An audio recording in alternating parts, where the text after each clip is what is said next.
My name's Adele Onyango and welcome to another episode of Legally Clueless. No, seriously, I have no clue what I'm doing, but I'm pretty sure I'm not the only one.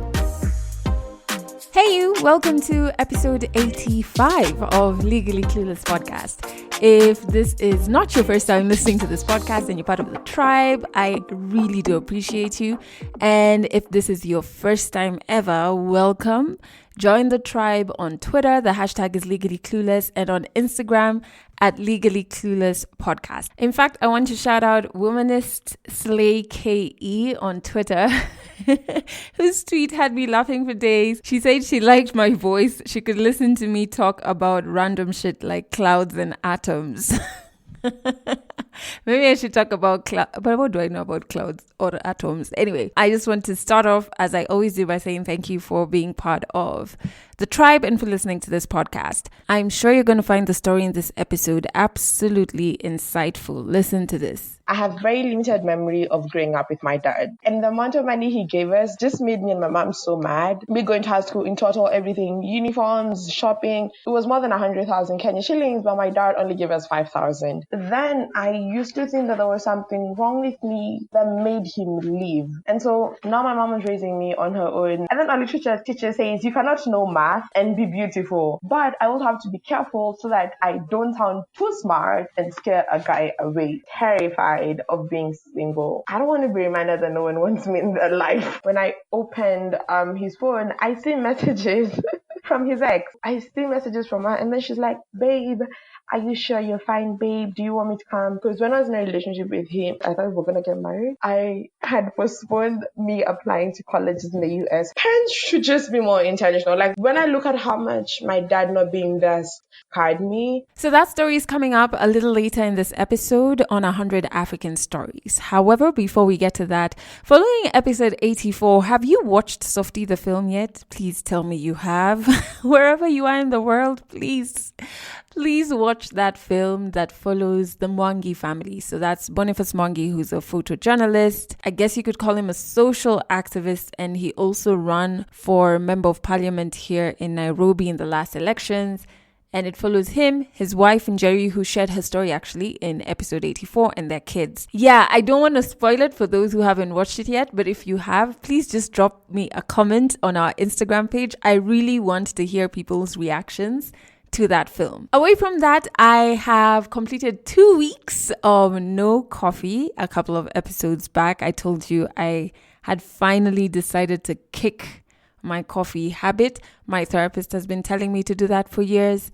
I have not been doing it. And the reason that she wanted me to stop is because it doesn't react well with anxiety. And so there's certain lifestyle changes you can do for certain mental health conditions. So coffee, anxiety don't mix well. But I was just like, yeah, I'm not about to quit this thing that I love.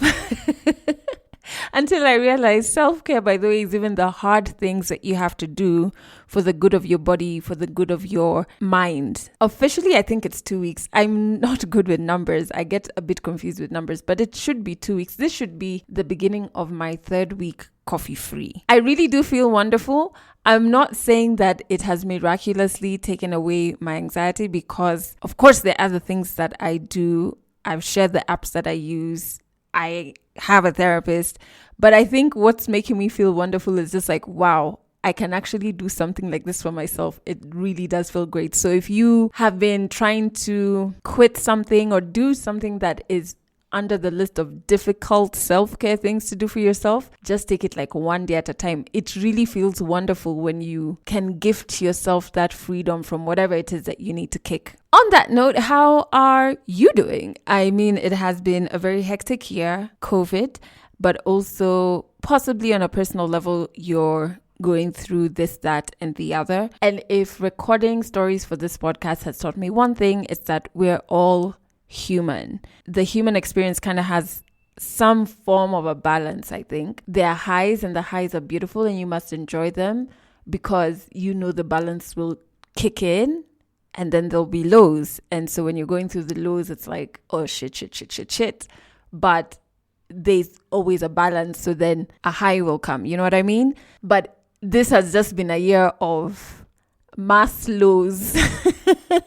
So what I wanted to share that could possibly help you are 5 mental wellness check-ins that you can do with yourself every morning. So you can either ask yourself all 5 of these questions every single morning, or you can split it up and do one every morning. So the questions are: question number 1, how am I feeling today?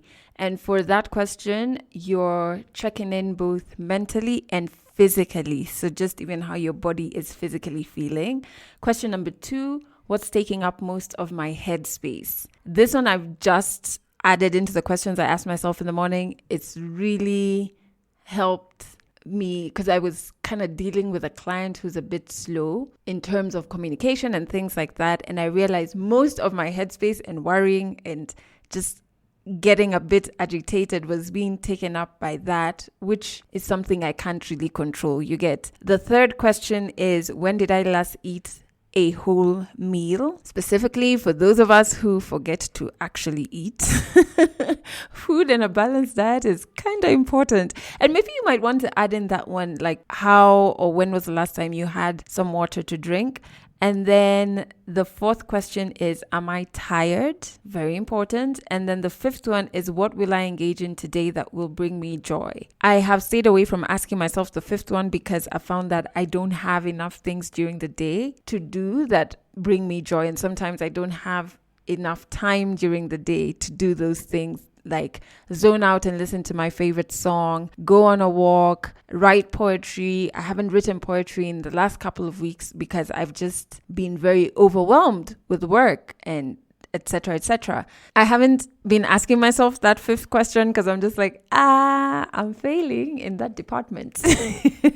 So yeah, those are 5 questions that you can ask yourself in the morning, and they're just mental wellness check-ins, and you're just doing like a check-in with yourself. All right, so before we get into the story, let me share the song of the week, which is one of my favorite things right now. I'm so excited about this because I posted about it on my Insta stories earlier today. The guitarist in the song reposted, and the actual musician who performed the song viewed my story, and I was just like, let me tell you, I'm going to sleep with my shoes on.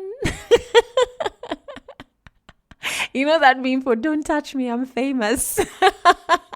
So the song is "We Were Rock and Roll," and it's by Janelle Monáe. So yes, she viewed my story. I was just like, I think I can die now, and I'll be quite okay because I really love that woman. Like, I love everything she stands for. I've seen her live in concert once in 2018 in New York, and I was so mesmerized, I couldn't even dance or sing along to the songs. I was just like, oh my God, like, she's so awesome. Anyway, back to the song. It's called "We Were Rock and Roll." As much as she's very awesome, what does it for me in the song is the guitarist. His name is Kalindo. I'm so mesmerized by his talent. I found him on Instagram, I follow him, and he posts up like short clips of his guitaring.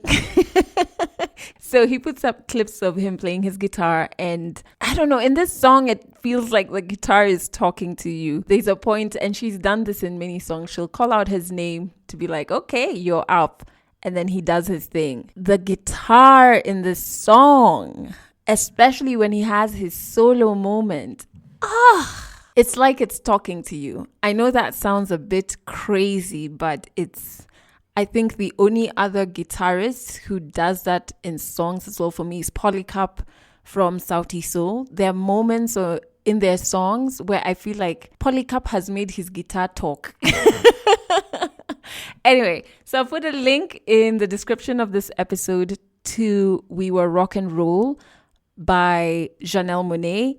Look out for the guitarist. His name is Kalindo. Yeah, let me know what you think. And remember, you can send songs that you feel should be the song of the week to the Legally Clueless hotline number, which is also in the description of this episode. On to the story on 100 African Stories. In Nairobi right now, like as I'm recording this, conversations are being had on deadbeat dads. This was sparked by a story going on in the showbiz side of things here. And so with that context, this story is so insightful because it's about how things you go through as a child, things like an absent father, can affect you or even influence your decisions. 100 African stories on Legally Clueless. Stories from Africa. I have very limited memory of growing up with my dad. I cannot remember ever seeing my dad like in my childhood. I think the earliest memory that I have of my childhood was when I started living with my aunt when my mom and my dad separated. So I have zero memory of my dad, especially in my childhood, and only have 3 experiences with him. One was when I was going to high school. And so luckily I got on scholarship when I was going to high school.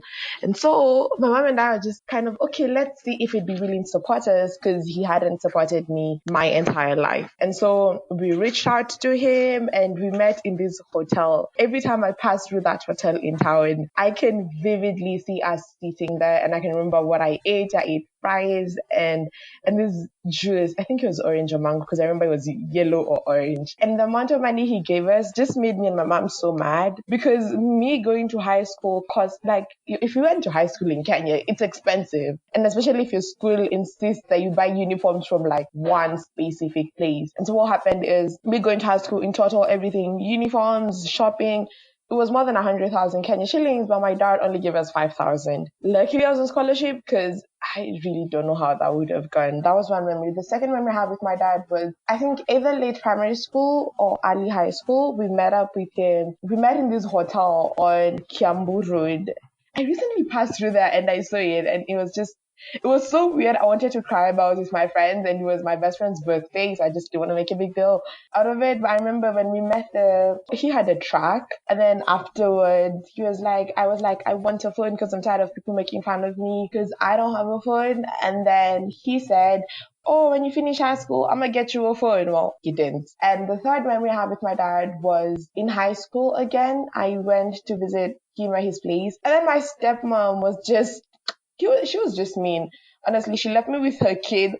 I don't even know if you think about it because I've never grown up with them. And the rice burned, and then she had the audacity to go and tell my dad that, to call my mom and tell my mom that, oh, you were so bad at raising your daughter and you didn't teach her how to make the basic of rice. So clearly I did not have a very strong fatherly parental figure. So I didn't have a very strong father entity in my life. And I remember a few episodes ago, Adele was talking about like dad envy and how she never had that. I had that big time. I just always felt like there was something wrong about my dad not being there. And for the largest part, I actually blamed myself. I don't know. Now when I think about it, I'm like, why would you do that to yourself? But then I used to think that there was something wrong with me that made him leave. And so from an early age, I accepted the idea that there was something wrong with me. And so now my mom is raising me on her own, and my mom, I think I should point this out to make context easier. I come from a low income background. That's why I think you'll hear me mention that. A lot of my education has been supported by scholarship. And so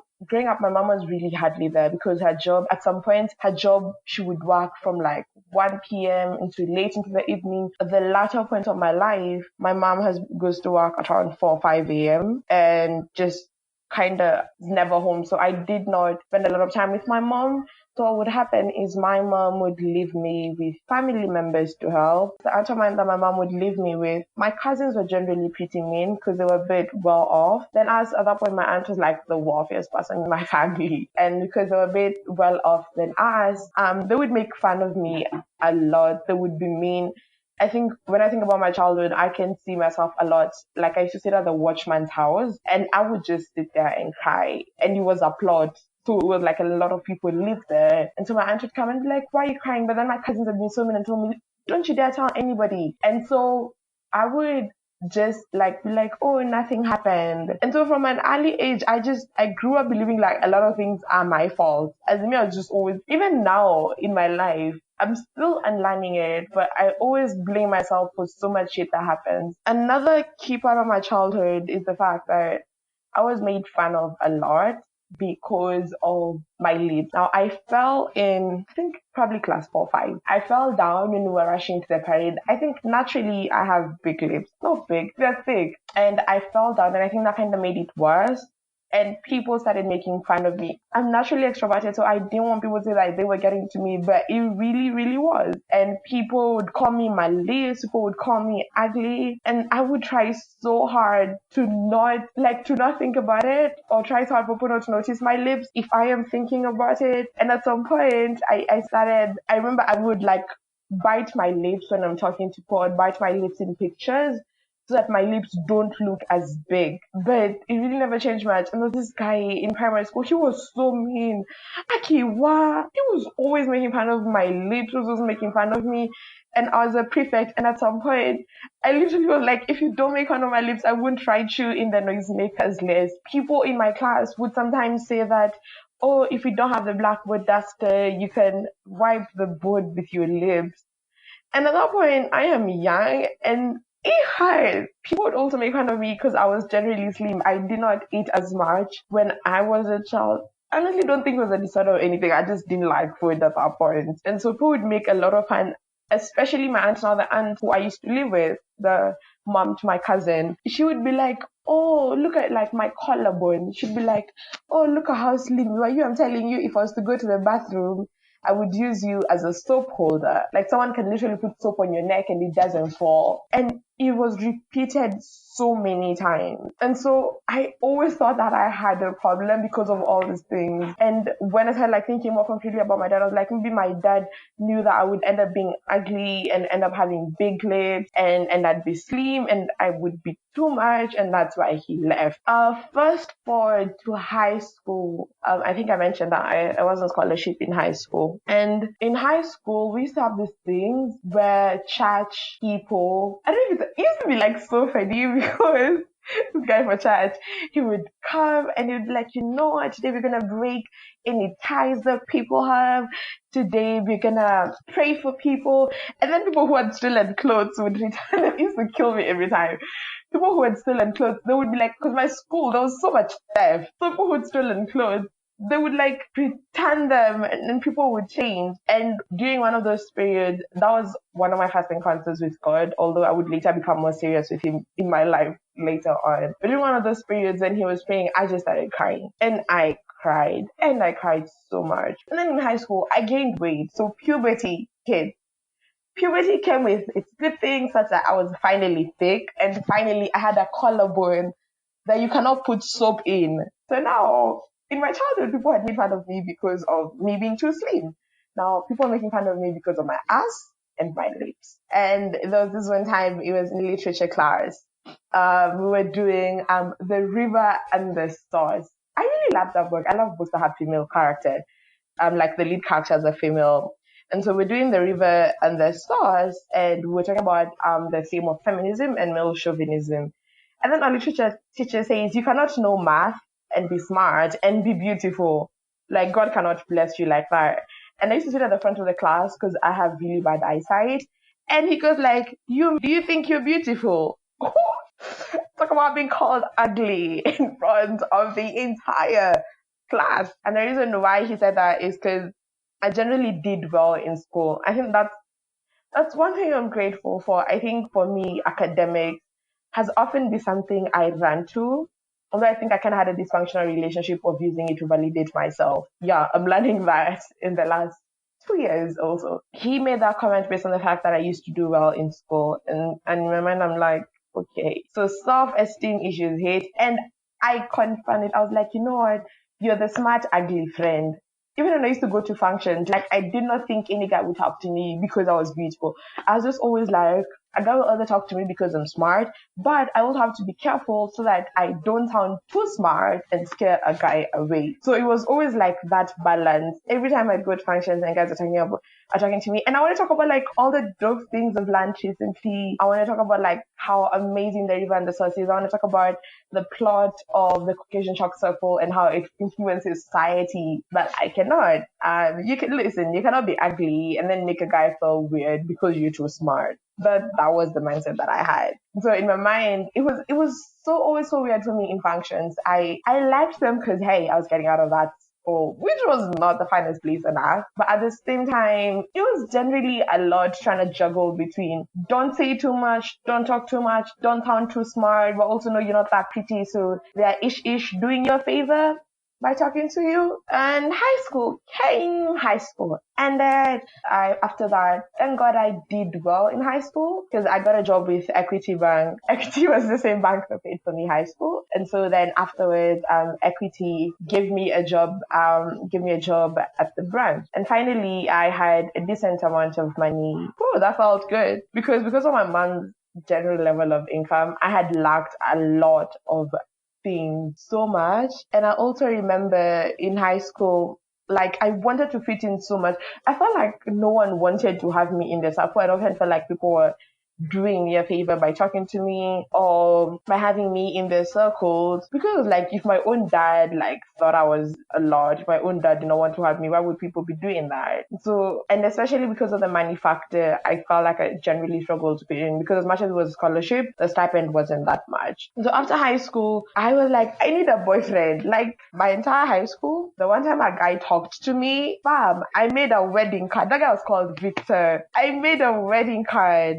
and I edited it on Publisher because I was getting married and it was just one. We never saw each other again and he wrote me a mail. And I think I saw him in a function. I was like, wait, that's the guy I'm crushing on. Okay, I was like, says, nah, we're not doing that. After high school, that period, I was like, hey, finally, we are getting a boyfriend. I wanted to get a boyfriend because now I think subconsciously it was because I wanted to feel validated. I wanted to feel like one person actually wants me in their life.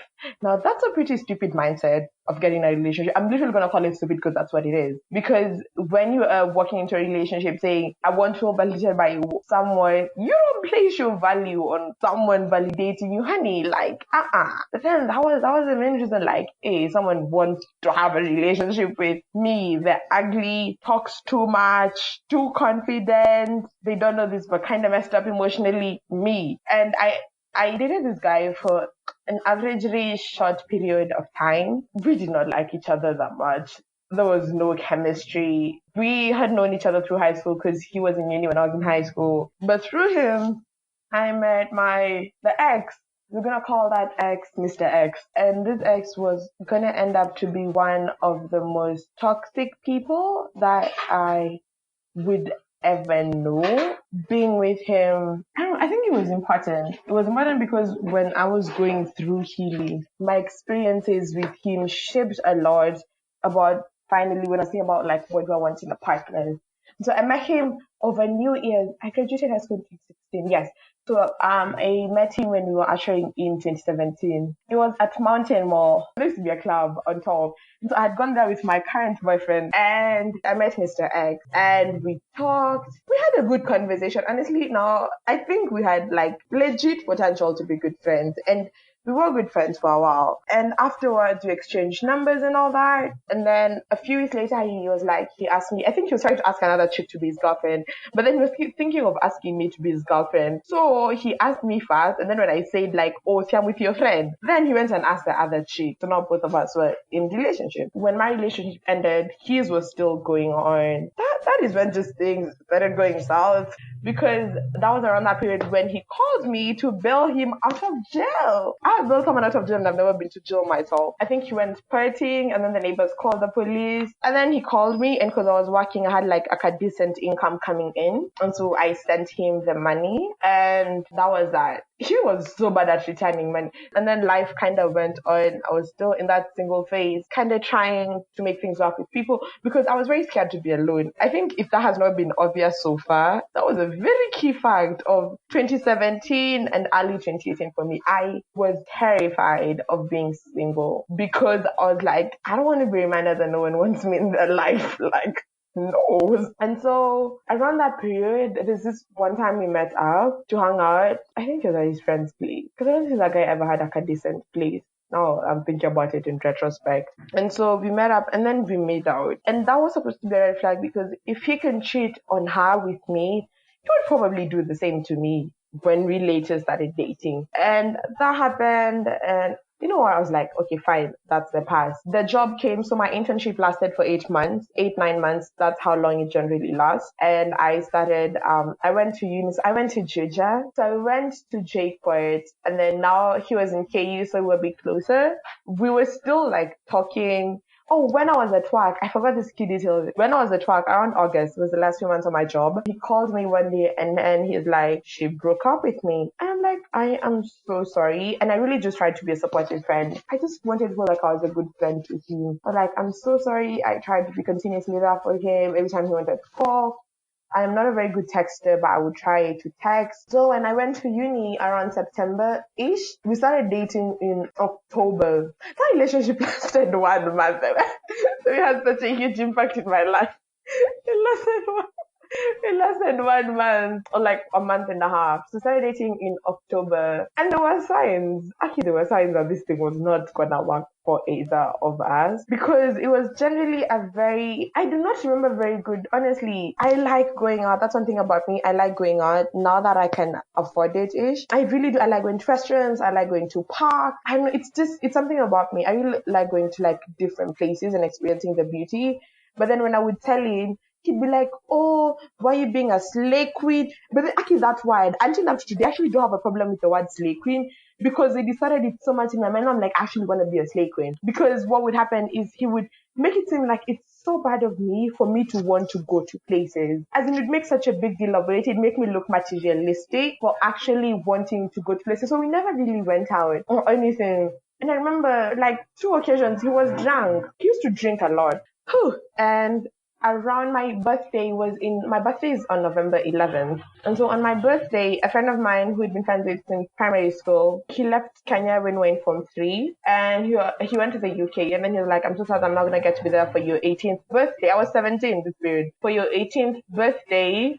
And so he offered to buy me cake. And my friends and I wanted to go to this club in Roy. I do not know if Adele, you know it. It's called Roxy. But then he wanted me to go to this club on it used to be at this. Actually, I've been away from Kenya for a while, so I'm struggling to remember the names of these clubs. But he wanted us to go to this club. It was close to Jake because he wanted his friends to come.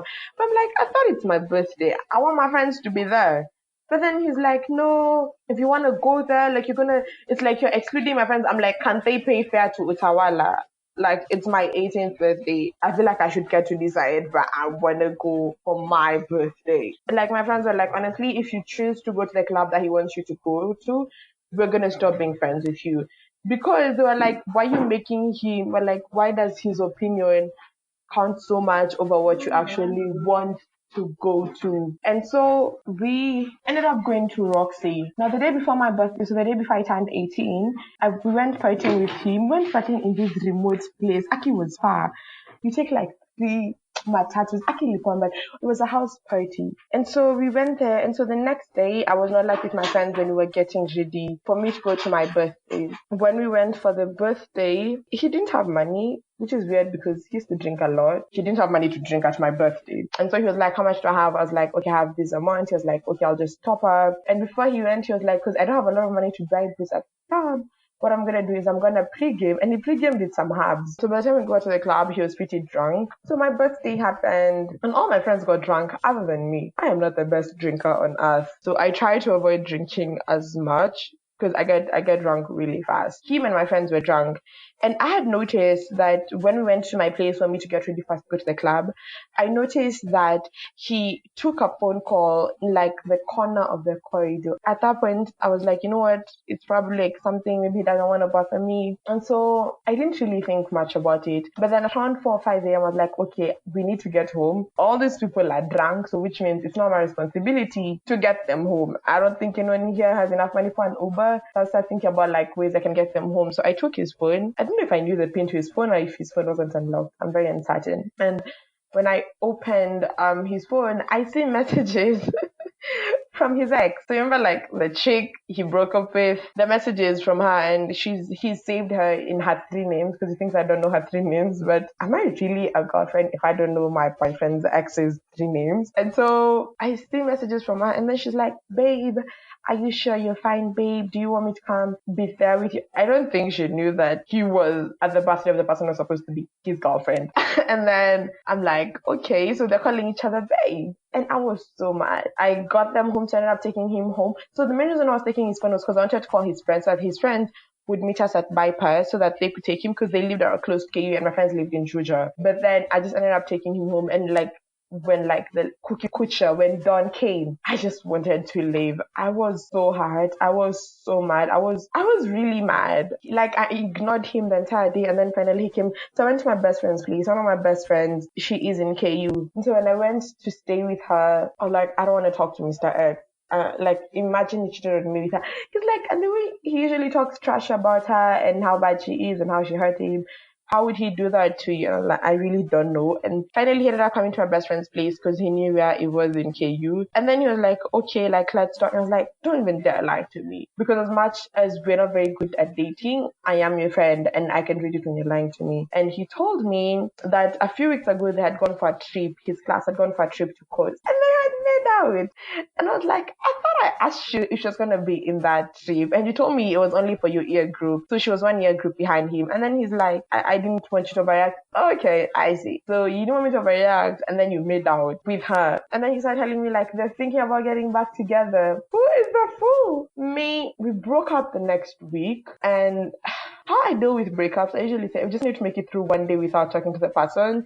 Then you just need to make it through 1 week, then through 1 month, and then we're done with them. But I couldn't do that with him. Like for just some weird reason, he kept on staying in contact. And I think if there's one thing this guy knew, is he knew he had control over me, and he had control over me because I placed so much of my existence and my validation on him. I don't know, just I think when I remember that relationship, it showed the level of emotional manipulation, because that day when he was telling me about him cheating, he started telling me about his childhood trauma. And now when I think about it, he was literally trying to emotionally manipulate me by making me see that he had gone through worse things than I had gone through. 2018 came. Start of 2018 was really crappy for me. Because when I was in a relationship with him, I don't know why I thought we were gonna get married. I had postponed me applying to colleges in the US. I had missed my early admissions deadlines, and so I was trying to apply on regular admissions. I did not get into schools. I started becoming depressed. I was continuously sad. I would self-harm or sometimes think about it. Sometimes I would walk on the road and think, oh, what if a car hits me here and now? And so when I applied to the uni that I'm currently in, I applied to it because I was like, you know what, we have so many things we're guilty of. I'm mad at myself that I made my dad leave me. For some weird reason, I blamed him cheating on me, on myself. And I was like, you know what, we cannot add to the list of things we're blaming ourselves for. So I applied to that college. I just don't want to be mad. In my mind, I was like, I'm not going to get in. It's an amazing school and I'm applying to get in on full aid. That's impossible. I was so sad. Now when I think of it, I was like, I used to cry myself to sleep almost every day, but then I would laugh with people the entire day. So and not a lot of people knew what I was dealing with at that point in my life. And then I got into the school. So I am an undergrad at Ashesi University, which for me is the dopest university on earth. You don't have to agree with me, but for me, it is such a beautiful space. It's a small school. Everyone, like, there's such a strong level of community, and it's something I'm very grateful to God that I got to go there. And so when I went to Ashesi, I was suddenly, so when I was in Kenya, the money I had saved when I was working had kind of run out.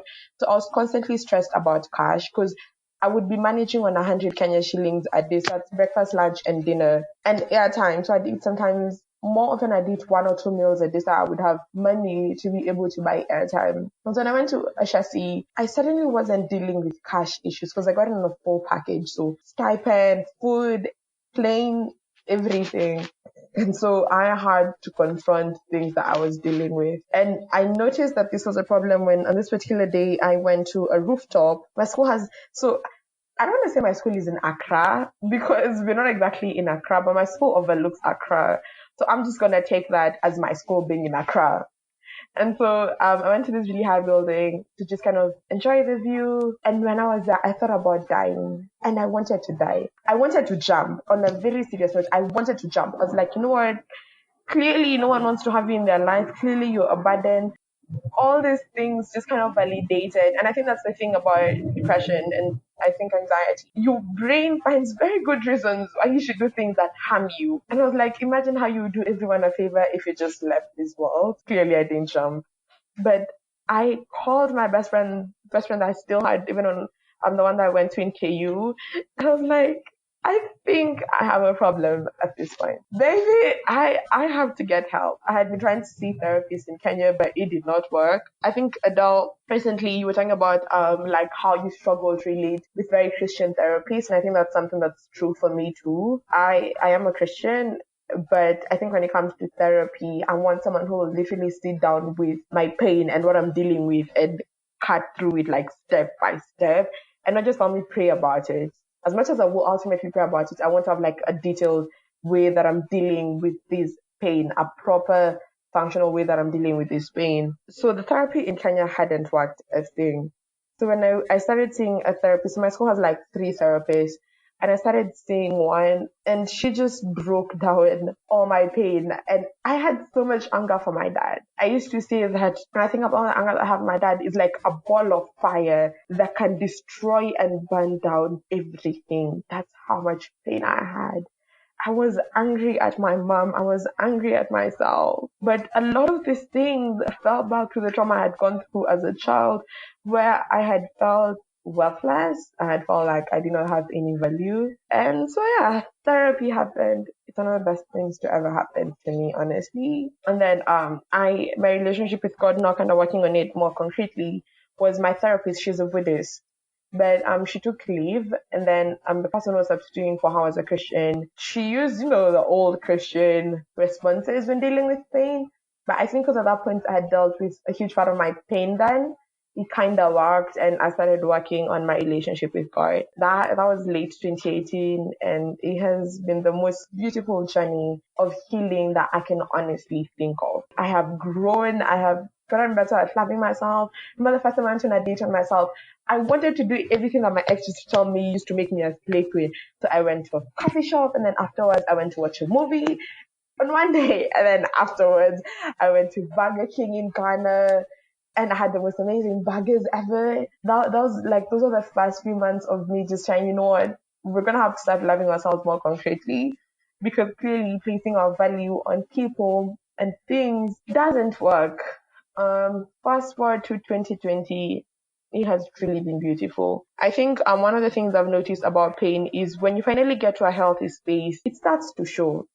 It really starts to show, because when I started dating my current partner, I would sleep over and I would have nightmares and I would jump off the bed. I have never had nightmares, like they have never been my thing, but I would have nightmares and I would scream.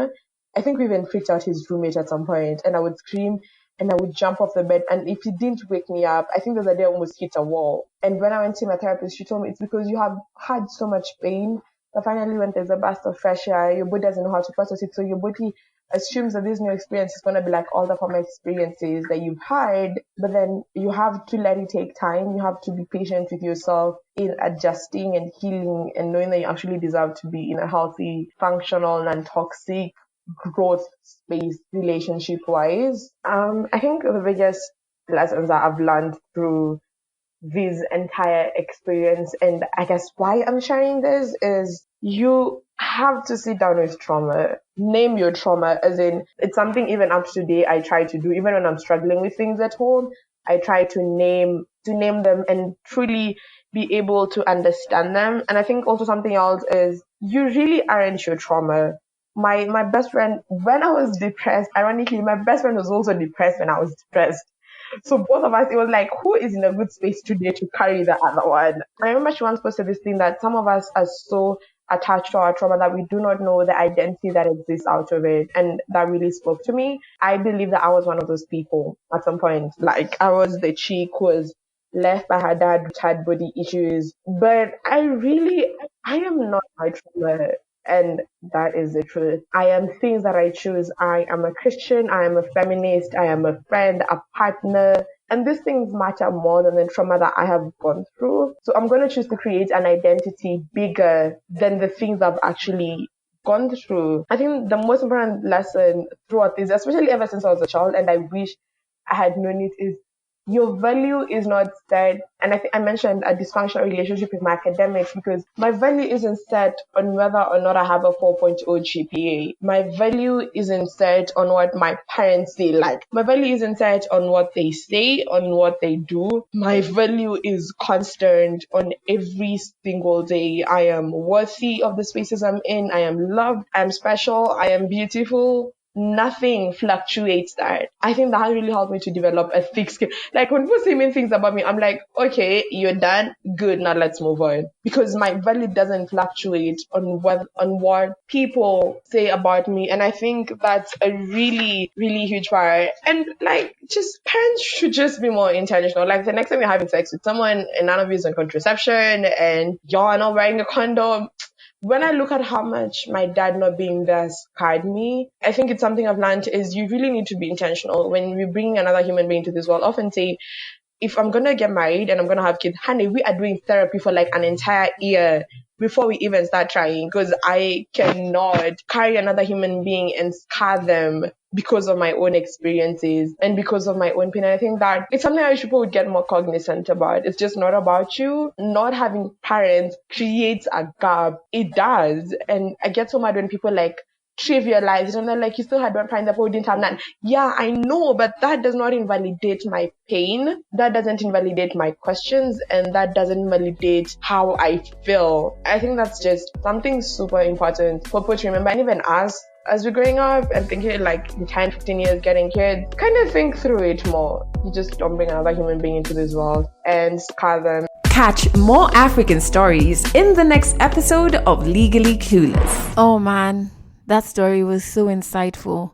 And one thing I love about doing this podcast is that the space can have storytellers from wherever you are in the world. She's in one of my favorite places, which is Accra. Well, the outskirts of Accra, as she said. And then it's also so magical that her story is relatable, not just in Ghana or in Kenya or on the continent, but really globally, especially when you're looking at things like absent fathers, deadbeat fathers. And I've spoken about this on the podcast in an episode, I believe, with my best friend Val, because we both didn't have present fathers. So Val's father is alive, and she's mentioned this on the podcast, they don't have the best of relationships because of how he had treated her mom and other things. And my dad is dead. He died in 2007, but my mom and dad separated when I was in class 5 or 6, so primary school. And my dad was also physically abusive to my mother. Even after the divorce, he did not do anything to help my mom in raising us. An aunt of mine, although I don't think she should have, in hindsight, I'm like, you really should not have been telling me this because you don't want to like cause rifts in the family. But she did say that during the court proceedings for the divorce, my father tried to deny that we were his kids. And I remember, I don't know, maybe it's because my mom brought me up in a way that we had very honest and open conversations. So even that statement, I didn't react to it like, why the hell doesn't he want us? I was just like, man, this guy is still ridiculous. Like, he's not changed. Like, what the hell? In terms of how that affects you, because I think the storyteller did such a good job of showing how her anger about her dad's absence kind of fueled her in a particular direction. For me, what I found, as much as I don't have dad envy when I see people who have present fathers and good relationships with their dads, how my dad being absent affected me was money. So to me, money, and I'm still trying to figure out what it stands for me, it's freedom, it's the absence of control. So I subconsciously feel like my mom was able to up and leave my dad and leave this abusive marriage and not have to rely on him because she was making her own money. And so, which is a great thing for any human being, to want to be self-sufficient and want to be independent financially. But I think where it poses maybe not a problem, but it's like, whatever that word is when a man in my life who I trust, love, respect, whatever, all of those things, wants to help me with money Oh my God. For me, it instantly becomes or is translated to this guy wants to control me. So as much as I don't have that envy, I definitely think that whole situation just made my relationship with finances, it influenced it. In some aspects, it's good because, as I said, it's good to be financially independent, but I don't know. I'm still navigating it. Let me just leave it at that. I'm still navigating that relationship with money. And then in terms of growing up in a home where like my dad would physically abuse my mom in front of us sometimes, well, most times, I think and this is only through therapy, is like learning that you subconsciously define that as an extreme of a relationship. So you now desire the extreme opposite. So a relationship where there are no disagreements, everything is rosy, And so that's what you want. And you falsely believe that you can have a relationship where the two of you will never disagree on anything. Yani, your opinions will just always be in sync, which does not make sense. Like it's not the reality. You will have disagreements, but it's about how you communicate that disagreement. I think for a while I battled with that, where any form of disagreement, like just an example, we're going for movie night. I want to watch movie A, he wants to watch movie B. And we have to have a conversation about, okay, so which do we watch? That for me, I'm just like, why are we disagreeing? Why are we disagreeing? Why are we disagreeing? Oh my God, this is how it starts. Like we're not on the same page.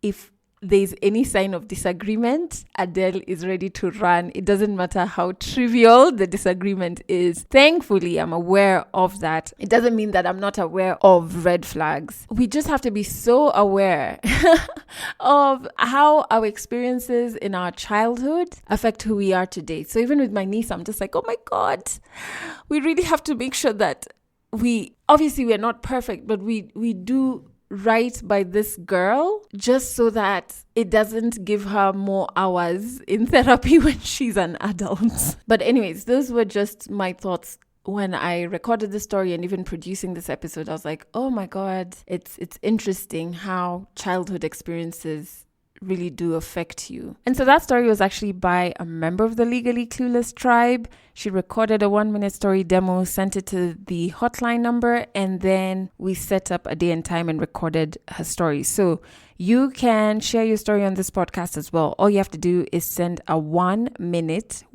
some full sent 10-minute long story demos. I'll still listen, but Jamini, 1 minute. Just basically telling me an overview of the story you want to share. And you can record that on your WhatsApp audio note and then send it via WhatsApp to the hotline number, which is +254 768 628 790. I have not memorized it yet, the number.